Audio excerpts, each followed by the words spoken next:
Olá IPCA, hoje é quarta-feira, dia 23 de abril de 2014. Nós estamos juntos há 626 dias lendo a Bíblia e hoje leremos os capítulos 9 a 11 do segundo livro dos Reis e o capítulo 23 do segundo livro das Crônicas. Embora eu vá comentar também a partir do verso 7 do capítulo 22 de 2 Crônicas, como prometi a você ontem. O que é que nós temos aqui? Você tem visto comigo que os dois reinos, Israel ao norte e Judá ao sul, estão aparentados. O reino do sul, cujo governo está confiado ainda à casa de Davi, caminhava bem. O reino do norte caiu primeiro e a dinastia de Onri, a partir especialmente de Acabe, que se casou com Jezabel, trouxe para o reino do norte a idolatria a Baal, que foi duramente combatida pelo profeta Elias. Eliseu, sucessor de Elias, continua fazendo milagres, provando que Jeová é o único Deus verdadeiro, mas os descendentes de Acabe e agora o seu segundo filho, Jorão, que governa, parecem estar um pouco indiferentes a isso. E para piorar as coisas, agora o reino do sul, que ainda é governado pela casa de Davi, se aparenta com o reino do norte, uma vez que os reis do sul se casam com filhas de Acabe. E essa foi a situação de Jeorão, que era genro de Acabe, e também é a situação de Acasias, que é genro de Acabe. Ou seja, o rei Acabe já morreu na batalha, mesmo tentando se disfarçar, e a gente viu isso, que os cachorros lamberam o sangue que escorria do carro que foi lavado, e, no entanto, essa praga não foi embora. Acabe ainda está governando com sua dinastia em Israel, e o problema é que agora suas filhas são as esposas dos reis de Judá. E até quando isso vai durar?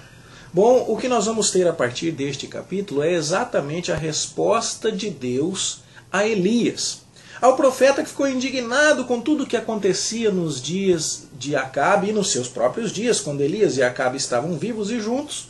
E Elias então foge para o Monte Horebe e fala: Deus, eu não aguento mais, o que está acontecendo? E aí Deus fala para Elias fazer três coisas. Primeiro, ungir Eliseu no seu lugar. Elias já foi embora, já passou o cajado profético para Eliseu, que continua, você já viu isso, fazendo milagres na mesma linha. O segundo ponto foi: você vai ungir Jeú. E Jeú vai ser o novo rei de Israel e vai eliminar a casa de Acabe, todos os do sexo masculino da casa de Acabe, e vai devolver, não é? Vai se cumprir assim a profecia de Deus para o extermínio da casa de Acabe. E um terceiro ponto é: você vai ungir Azael como o novo rei da Síria, que é um país mais ao norte. E esse Azael também será instrumento do meu juízo para com o povo de Israel. A gente viu Elias morrer sem cumprir duas dessas tarefas. Embora ele tenha ungido Eliseu, ele não ungiu nem Jeú nem Azael. Isso vai acontecer agora. Na verdade, nós já vimos, né, no dia de ontem que Eliseu foi até Damasco e ele ungiu lá a Azael, um novo rei de um outro país, mostrando que, do mesmo jeito que foi na época de Elias, onde Deus mostrava o seu poder fora dos limites de Israel, assim acontecia nos dias de Eliseu, quando o profeta israelita ungia reis de outras nações. Bom, Azael já está ungido. Ficou faltando uma tarefa, que era a unção de Jeú, profetizada lá, ou determinada lá em 1 Reis 19:16. Isso que vai acontecer aqui. Não propriamente por Eliseu, mas por um dos seus discípulos de profetas, que vai até Ramote Gileade, onde está Jeú, e unge Jeú, para que agora Jeú seja o braço da sentença de Deus contra a casa de Acabe, para que se faça contra a casa de Acabe o mesmo que foi feito à casa de Jeroboão e à casa de Baasa. O que é isso? Jeroboão foi o primeiro rei, ele e o filho dele, Nadab, governando.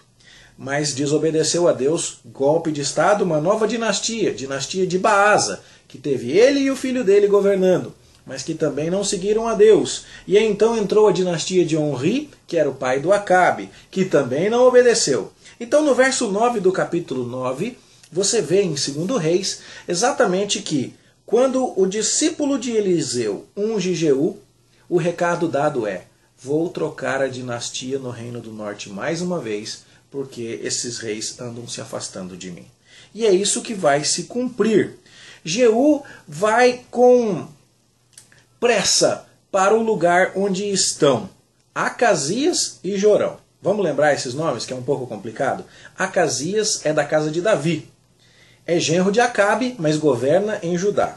E Jorão é o segundo filho de Acabe. Ou seja, um dos dois filhos de Acabe, que está governando em Israel, aliado ao genro de Acabe, que governa em Judá. E esses dois estão juntos porque eram parentes e fizeram guerra juntos contra Azael, e o Jorão tinha sido ferido e estava lá se curando das feridas na cidade de Jezreel, aquela mesma onde Acabe fugiu, onde ele queria a vinha de Nabote, onde Jezabel conspirou para matar Nabote, aquele mesmo lugar.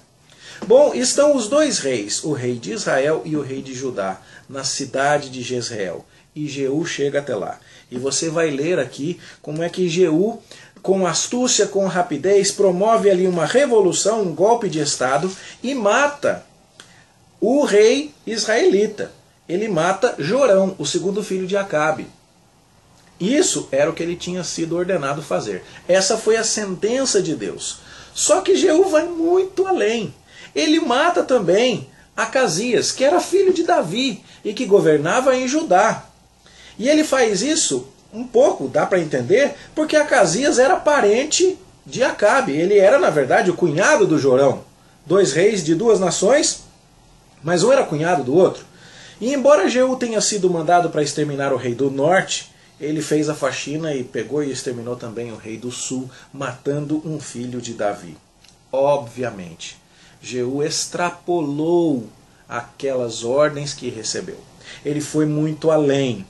E quando formos estudar, por exemplo, o profeta Oséias, lá no capítulo 1, verso 4, você vai ver que Deus vai castigar a casa de Jeú pelo sangue que foi derramado em Jezreel.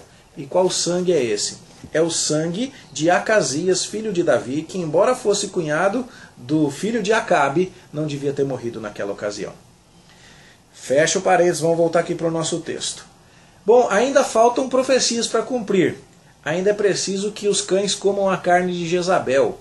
E então, chegando à cidade de Jezreel, onde Jezabel está, afinal de contas ela era a mãe do rei Jorão, que a essas alturas já está morto, Jeú promove um pedido: tem alguém no palácio que é por mim? E eles jogam a Jezabel lá de cima e ela morre, e os cachorros comem a carne dela dentro da cidade de Jezreel, e cumpre-se assim a profecia.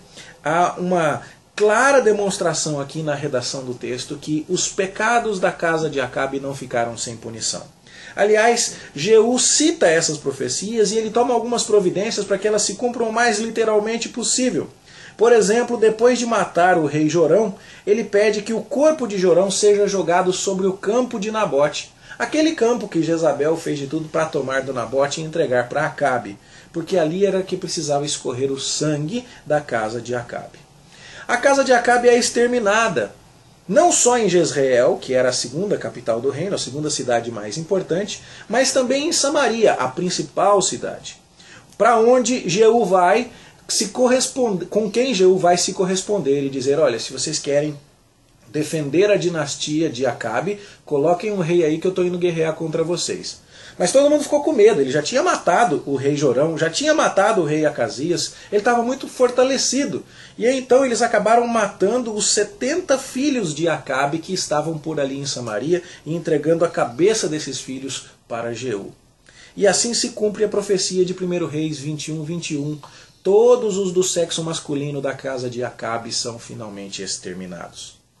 E isso era, de fato, um alvo para Jeú. Ele tinha que fazer isso. Essa faxina Deus ordenou que ele fizesse. Ele conta com o apoio de Jonadab, filho de Recabe. A gente vai abrir um parênteses aqui. A gente vai ter esse Recabe organizando a sua família, que será conhecida mais tarde como os Recabitas. Um povo muito fiel a Deus, e a gente vai ler sobre eles lá em Jeremias, capítulo 35. E esse Jonadab, filho de Recabe, ajuda Jeú a promover uma faxina religiosa. Sentença de Deus contra os filhos de Acabe. Em primeiro lugar, Jeú extrapola um pouco e mata Acasias, que é rei de Judá, embora fosse cunhado de Acabe, mas não devia. Bom, agora chegou a hora de fazer a limpeza em Israel e exterminar o culto a Baal. e com astúcia, é o que diz o verso 19 do capítulo 10. Com astúcia Jeú fala, vou fazer um grande culto a Baal. Quem é de Baal vem cá, vamos adorar, ponham as roupas, façam sacrifícios. Não quero ninguém que seja servo do Senhor aqui no meio e tal. E ele reúne todo mundo lá e depois ele manda matar todo mundo. E aí, com isso, o que é que você vê? Um momento de trégua.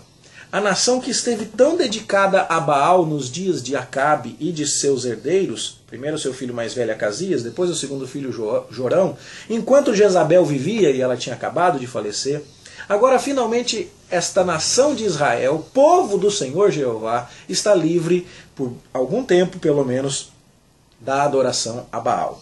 A pedra, que era uma coluna do templo de Baal lá em Samaria, é aquecida, queimada e depois resfriada para se quebrar. O lugar depois é transformado em latrinas para ser corrompido, para que qualquer adorador de Baal que tivesse sobrado desistisse de tentar reerguer o templo naquele local. E então a casa de Israel, o povo de Israel está livre da família de Acabe e do culto a Baal. Quem promoveu essa faxina foi Jeú, mas ele exagerou. Ele tirou também descendência do reino do sul, coisa que ele não foi mandado fazer. No entanto, Deus falou para ele, você fez o que era reto, você fez o meu serviço. E eu vou oferecer para você até a 4ª geração dos seus filhos para se assentarem no trono de Israel. Mas o Jeú, embora ele tenha eliminado o culto a Baal, ele não seguiu ao Senhor. Ele foi fazer o culto do Jeroboão, o primeiro rei de Israel, aquele que construiu 2 bezerros. E aí você fala, meu Deus do céu, a hora que parece que vai melhorar, piora outra vez. Bom, Deus vai agora jogar sentença contra Jeú. E sabe quem Deus vai usar? Azael, o rei da Síria. Aquele que o próprio Eliseu ungiu fora dos limites de Israel. E agora os sírios vão guerrear contra os israelitas. E aí então você vai ler sobre isso aqui no finalzinho do capítulo 10. Bom, essa é a situação do reino do norte.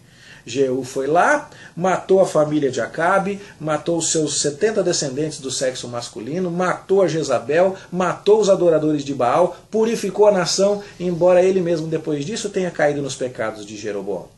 Como ficou a situação no reino de Judá ao sul? No reino de Judá ao sul, a família de Davi parece que está órfã. Acasias, que era o filho descendente de Davi, que governava, aparentado com Acabe, morreu assassinado por Jeú. E não havia mais ocasião. Quem está governando agora? Não havia ninguém. A rainha mãe, Atalia, que também era parente de Acabe, na verdade filha deste, falou, deixa comigo. E ela pegou e com astúcia destruiu a descendência de Davi. Aí você fala, meu Deus do céu, agora que o Jeú fez a limpeza no reino do norte e matou todo o pessoal do Acabe, a família de Acabe, através da rainha mãe em Judá, vai governar? Continua a adoração a Baal em Judá agora. Veja o perigo das más alianças. E pela providência de Deus, escapa apenas um filho de Davi, que ainda era pequenininho, ainda mamava, e o nome dele é Joás. Ele escapa porque uma filha do rei Acasias, ou seja, uma irmã dele, vai tomar na verdade uma tia desse menininho, vai tomá-lo e vai escondê-lo da rainha Atalia. E o texto bíblico é claro, durante 6 anos em Judá, a rainha era uma filha de Acabe. Veja o tamanho da encrenca que acontece quando o reino do sul, que caminhava fiel, se engraça, se sugere para o reino do norte. Agora você tem a rainha governando aqui, ninguém menos do que uma filha de Acabe mandando em Judá. É natural que você tenha um templo para Baal sendo construído em Judá. É natural que você tenha um monte de problemas. E enquanto aparentemente não há um descendente de Davi, Atalia governa por 6 anos. O escritor do livro dos reis não se omite de admitir que Atalia de fato reinou 6 anos. Só que como ela era uma intrusa, ele se recusa a fazer aquele balanço geral. Começou a reinar com tantos anos e governou, fez o que era reto, fez o que era mal e todos os seus dias foram assim. Ele não faz nada destas fórmulas literárias para descrever o reinado de Atalia, porque ela é uma intrusa. E ele conta com mais detalhes o que acontece na sequência. O sacerdote Joiada, que cuidava do templo, e onde estava escondido o pequeno Joás, quando Joás completa 7 anos de idade, já é um menininho, já dá para ter rei, ele promove um golpe que vai fazer com que Atalia morra. E ele reúne o povo de Judá para obedecer ao Senhor. E há então uma motivação nacional e um movimento nacional para depor Atalia como rainha e para colocar Joás, o descendente de Davi, no trono outra vez. Respiremos aliviados. O reino de Judá, embora tenha passado 6 anos governado pela família de Acabe, está novamente debaixo da autoridade de um descendente de Davi. O reino do norte, embora tenha sofrido muito na idolatria trazida por Acabe, agora está nas mãos de Jeú, que fez o que era reto, limpou o culto a Baal. No entanto, caiu nos mesmos pecados de Jeroboão. Quando você vai para o livro das Crônicas, é essa a história que você está vendo, a mesma história. E então, quando terminamos a leitura do texto de hoje, temos Joás começando a governar em Judá. Um menininho de 7 anos, descendente de Davi, que foi colocado no trono por causa do zelo do sacerdote. E no reino do norte temos Jeú, alguém que fez a vontade de Deus exterminando a casa de Acabe, eliminou o culto a Baal, mas está escorregando na idolatria. Esse é o ponto em que a gente para por aqui hoje.